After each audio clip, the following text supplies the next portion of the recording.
RRB, l'invité du matin.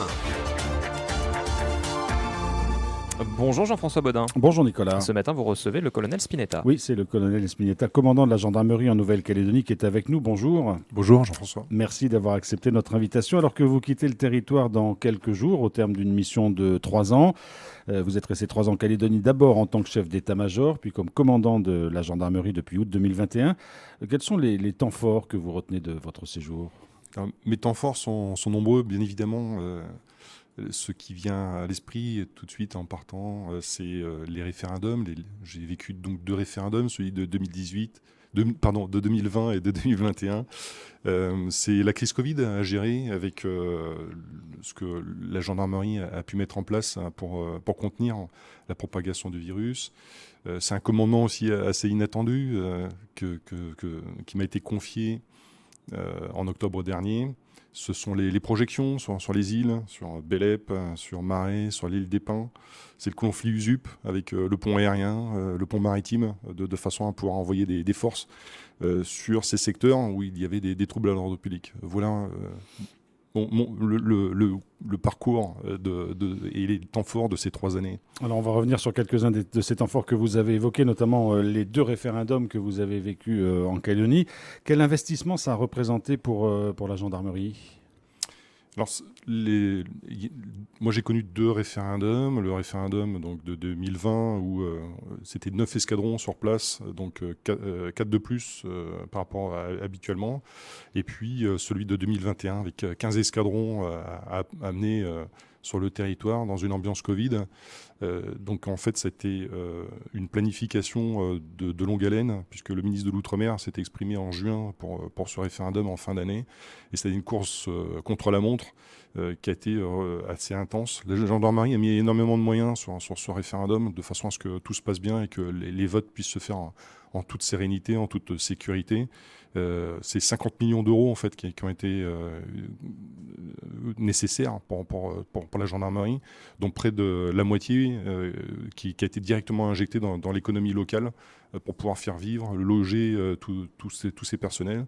Donc on est passé d'une structure où habituellement on a entre on va dire 800 gendarmes à près de 2000 gendarmes à pied d'œuvre pour le 2e référendum. Donc il y avait vraiment un engagement colossal de la gendarmerie pour que tout se passe bien à cette occasion. Et pour vous, c'est un moment un peu exceptionnel dans une carrière de vivre ces référendums ?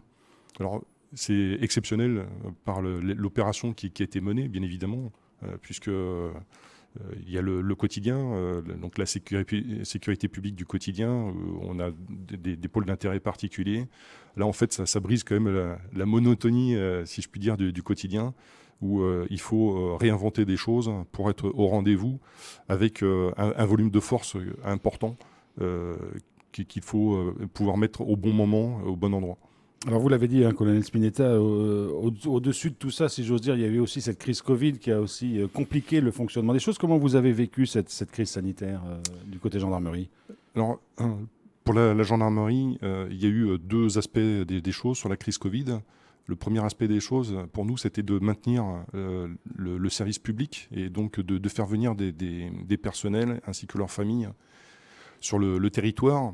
Ça ne s'est pas fait comme une balade de santé. Il a fallu beaucoup de négociations pour convaincre de l'opportunité de faire rentrer tous ces personnels. Rassurer également les Calédoniens sur le côté vertueux de la gendarmerie, le fait qu'on n'allait pas faire rentrer le virus. Donc ça a été beaucoup de contorsions, beaucoup de protocoles à suivre. Ça nous a nécessité donc d'avoir des gens qui s'assuraient que tous ces protocoles étaient bien maintenus. Et puis, ça a été aussi le contrôle sur l'ensemble des axes pour éviter une propagation de la maladie ou pour éviter que les gens ne respectent bien, enfin, que les gens respectent bien les normes et qu'eux-mêmes ne diffusent pas la maladie. Donc, beaucoup de contrôle également sur l'ensemble du territoire. La gendarmerie était vertueuse et vraiment exemplaire sur cette crise en Nouvelle-Calédonie. Parce qu'elle a continué à travailler, bien évidemment, sur le terrain. Les gendarmes étaient présents quand il fallait qu'ils le soient, malgré la crise Covid. Exactement. Il a fallu maintenir la continuité du service public dans un cadre vraiment très très particulier où la liberté d'aller et venir était quand même réduite par la force des choses. Donc pour nous, c'était une contrainte de façon à respecter déjà ces process, ces protocoles. Et il nous fallait également nous intégrer au sein de la société pour éviter toute propagation du virus. Les forces qui sont arrivées, parce qu'on sait qu'il y a eu des critiques là-dessus, elles ont toutes suivi les protocoles de quarantaine, etc. Tout a été respecté normalement. Il n'y a eu aucune exception, que ce soit pour les gendarmes mobiles qui arrivent tous les 3 mois, ainsi que pour nos personnels qui arrivent sur le plan annuel, donc à l'été. Ça représente environ 3000 personnes pour lesquelles on a été vertueux et on a respecté les protocoles à la lettre, afin d'éviter que nous amenions avec nous dans nos bagages le virus. Donc la gendarmerie ne peut pas être pointée du doigt sur cette crise. Voilà. Colonel Spinetta, parmi les missions de la gendarmerie, il y a aussi évidemment la lutte contre les délinquances. On sait que les Calédoniens parlent souvent d'un fort sentiment d'insécurité. Est-ce qu'il est justifié, selon vous, ce sentiment d'insécurité ? Alors cette question est vraiment très très compliquée. Le sentiment d'insécurité, en fait, je ne le nie pas. Il y a une étude de l'ISEE qui est sortie, qui le confirme. Donc sur 2019-2020, on constate que 25% des gens se sentent en insécurité. C'était peut-être lié également à l'imminence des référendums. Pour autant, moi, ce que je constate avec le petit recul qui est le mien, c'est-à-dire 3 ans de présence sur le territoire, c'est que les Calédoniens ont vécu pendant le début des années 2000 une relative quiétude en termes de sécurité, et qu'en 2017, il y a eu un bond assez important en fait, de la délinquance. On est passé de 4000 crimes et délits à l'année à près de 9000, et depuis cette date-là, il y a une stabilisation en fait, donc à ce niveau. Mais la gendarmerie apporte quand même son concours. Donc il y a énormément d'efforts de la gendarmerie, à la fois en termes de visibilité, en termes de présence sur le terrain, et puis également en termes de police judiciaire. On ne chôme pas. Donc on est présent pour s'assurer que les Calédoniens vivent en sécurité. Et quelles sont les particularités de la délinquance en Calédonie, et est-ce qu'elle a évolué notamment depuis 2017 où elle a un petit peu explosé d'une certaine façon ? Il y a des constantes depuis 2017, donc beaucoup d'atteintes aux biens, les vols de voitures, les cambriolages bien évidemment, donc c'est 50% à peu près de notre délinquance. 30% ce sont les atteintes à l'intégrité physique, donc les violences dirigées aux personnes. Et puis on a 10% en gros, ce sont les actions qui sont faites par les services, notamment c'est la lutte contre le cannabis ou les drogues. Alors s'agissant des vols de véhicules, on constate quand même que, notamment en métropole, ces vols pourraient être réduits s'il y avait des dispositifs permettant d'empêcher le démarrage. Donc l'antidémarrage, un antidémarrage diffusé sur l'ensemble des véhicules réduirait quand même les chances d'être volés. Des mesures de prévention également sur les cambriolages, c'est la fermeture des ouvrants, des portes, des fenêtres. En fait, c'était des choses basiques, mais qui méritent quand même d'être signalées, même si souvent on est décrié d'annoncer ou de repréciser à tout le monde ces choses-là. Mais je crois qu'il faut revenir sur ces points qui paraissent essentiels. Et puis également donc une libération de la parole, qui est plutôt un bon signe, qui nous permet de lutter contre le chiffre gris de la délinquance, notamment sur les violences qui s'exercent dans le milieu familial. Là, en fait, il n'y a pas une explosion de la délinquance, mais en fait, il y a un rattrapage de ce qui se fait dans un milieu où, fort heureusement, la gendarmerie ne peut pas être présent 24 heures sur 24. Alors il y a aussi, Colonel Spinetta, le cas particulier de Saint-Louis, avec des usagers qui se disent souvent exaspérés, qui vous font des tas de reproches, notamment de ne pas assez intervenir, de ne pas sécuriser suffisamment l'axe, la RP1. Qu'est-ce que vous leur répondez ? Est-ce que vous faites assez ? Je comprends tout à fait en fait leur exaspération. J'ai des amis qui habitent sur le Mont d'Or, sur la Coulée, sur le Vallon d'Or. Donc quand ils m'expliquent les tracas auxquels ils sont confrontés, je ne peux pas faire comme si je n'avais rien vu. Pour autant, j'ai circulé pendant ces 3 années sur Saint-Louis. J'ai rencontré souvent des gens paisibles. Donc je pense que la grande majorité des gens qui vivent sur Saint-Louis, c'est aussi une population saine, et qu'on a affaire à quelques turbulents pour lesquels il faut bien évidemment agir. Notre action, c'est une action en visibilité, en présence de voie publique, c'est une réaction en termes de police judiciaire, donc d'aller récupérer les individus qui sont violents ou les délinquants pour les remettre très très vite à la justice. Alors là, ces derniers temps, effectivement, on a eu des caillassages complètement incompréhensibles sur les forces de l'ordre, bien évidemment, sur des services publics, sur les bus, sur des médecins, sur des dépanneurs. En fait, on voit qu'il y a une part d'irrationalité sur ces actes-là. La gendarmerie fait le nécessaire, on met l'effort. Je consacre près d'une centaine de personnes, moi, à ce secteur. C'est un huitième en fait de mes forces qui sont engagées quand même sur ce territoire. On fait un effort conséquent. Voilà. D'un autre côté, en termes de police judiciaire, on cerne de plus en plus en fait les individus délinquants qu'on remettra très très vite à la justice. Alors vous l'avez évoqué, les gendarmes sont parfois victimes de violences. C'est le cas à Saint-Louis, mais c'est le cas aussi ailleurs. C'est même une violence qui est relativement élevée par rapport à ce qu'on connaît en métropole. Comment vous expliquez ça? Est-ce que c'est aussi une crainte pour les gendarmes et les effectifs quand ils vont sur le terrain?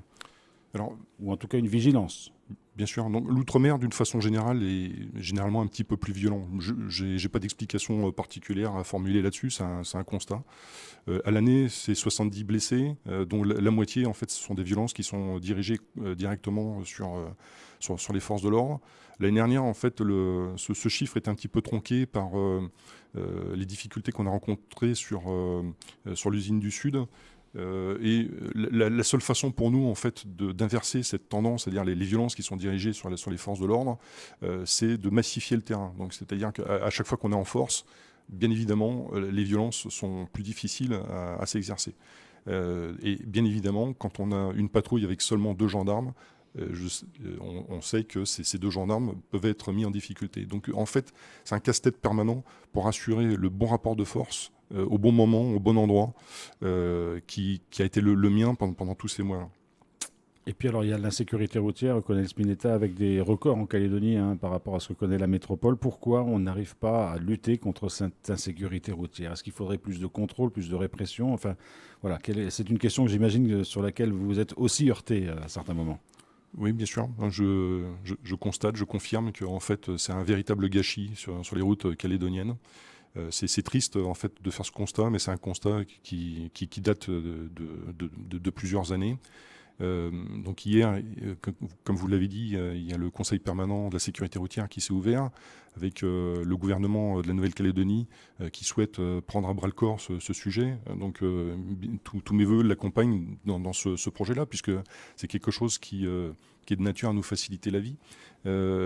Juste pour vous donner quelques éléments, la gendarmerie, comme à l'année, sur l'année qui vient de s'écouler, c'est 36 000 dépistages d'alcoolémie, c'est 23 000 infractions relevées, c'est plus de 10 000 infractions à la vitesse, c'est 1500 infractions à l'alcool, 1500 conduites sans permis. Donc en fait, mes gendarmes sur le terrain bossent, ils sont présents, mais on a besoin d'être épaulés culturellement et par des artifices ou par une meilleure structuration en fait, de la réponse pour lutter contre ce fléau. On a évoqué un certain nombre de dossiers, d'actions que vous avez menées lors de votre séjour en Calédonie, Colonel Spinetta. Au-delà peut-être de cet aspect professionnel, quel souvenir vous allez garder de la Calédonie après 3 ans passés sur ce territoire? Que du bon sur la Nouvelle-Calédonie. J'ai eu la chance de venir sur ce territoire. C'est un rêve d'adolescent qui s'est concrétisé. Je vais laisser derrière moi des amis. Je vais laisser derrière moi du personnel, un personnel bien engagé sur sa mission. J'ai été, moi qui ai des racines corses, j'ai été assez impressionné et puis assez admiratif par le côté attachant de la population, avec des gens directs, sans détour. On sait où on va et parfois c'est bien plus facile pour apporter une réponse quand on sait quelle est la nature du problème. Ce sera ma dernière question. Qui va vous succéder? Parce qu'effectivement, il y a quelqu'un qui va reprendre le commandement de la gendarmerie. Et puis vous-même, qu'est-ce que vous allez devenir et quelle est votre prochaine affectation et mission? Alors, le colonel Mathéos me succède. Je pense qu'il est largement connu du territoire puisqu'il a été commandant de compagnie il y a quelques années ici, commandant de compagnie à Nouméa. C'est un grand professionnel de la sécurité, donc j'ai aucun souci pour cela. Il est présent sur le territoire depuis 1 an. Donc il a pu voir comment le territoire avait été évolué, et je lui souhaite tous mes voeux de réussite dans cette prise de commandement qui interviendra sous peu, puisqu'il prendra le commandement le 1er juillet.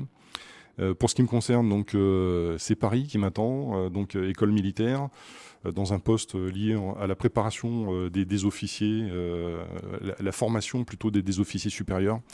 Donc c'est l'école de guerre, c'est le centre des études militaires. Et puis pour moi, donc la métropole, c'est aussi un retour aux sources, un retour auprès des valeurs fondamentales. J'étais séparé de ma famille, de mes enfants depuis 3 ans. Donc ce retour va me permettre de renouer avec ces valeurs fondamentales qui sont la famille. Eh bien, écoutez, bonne suite et merci d'avoir été avec nous ce matin.